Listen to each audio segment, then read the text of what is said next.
Halo Bapak Ibu semua, apa kabarnya? Jumpa lagi bersama saya Dr. Ivan untuk membahas deteksi dini autis pada anak usia 18-36 bulan. Indikator yang akan kita bahas kali ini adalah apakah Anda sering khawatir apabila anak Anda tuli? Sebelumnya saya ingin bertanya nih, apakah Bapak Ibu sudah pernah melakukan tes daya dengar anak secara mandiri di rumah? Kalau sudah pernah, bagaimana hasilnya? Apakah Anda merasa curiga atau khawatir anak memiliki masalah pendengaran? Nah, kalau belum, Bapak Ibu bisa coba lakukan tes ini secara mandiri di rumah. Misalnya dalam keadaan yang hening, Bapak Ibu bisa coba bunyikan bel, jatuhkan sendok dari ketinggian, atau bisa juga amati respon anak ketika ada suara petir, suara pintu, suara sirene, dan suara-suara lainnya. Bagaimana respon anak ketika ada suara-suara tersebut? Umumnya anak akan secara spontan bereaksi ketika mendengar suara. Misalnya seperti menoleh seakan-akan mencari sumber suara, kaget, atau memunculkan respon-respon lainnya.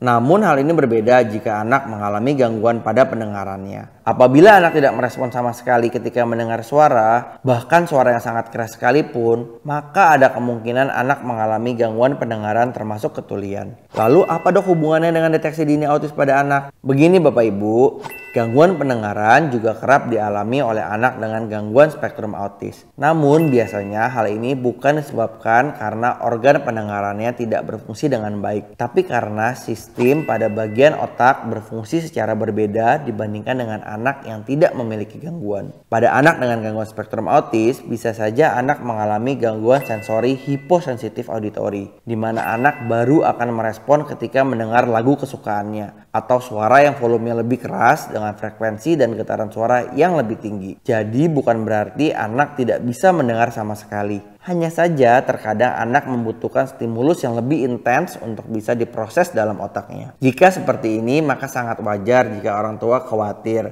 buah hatinya mengalami ketulian. Untuk itu, apabila Bapak Ibu merasa curiga buah hati memiliki gangguan pendengaran seperti yang sudah saya jelaskan tadi, maka ada baiknya untuk segera berkonsultasi dengan ahli pendengaran atau ahli perkembangan yang terkait.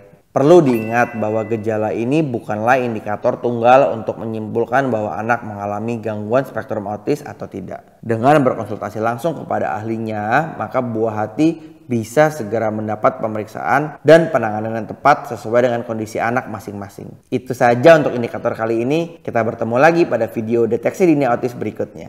Sampai jumpa.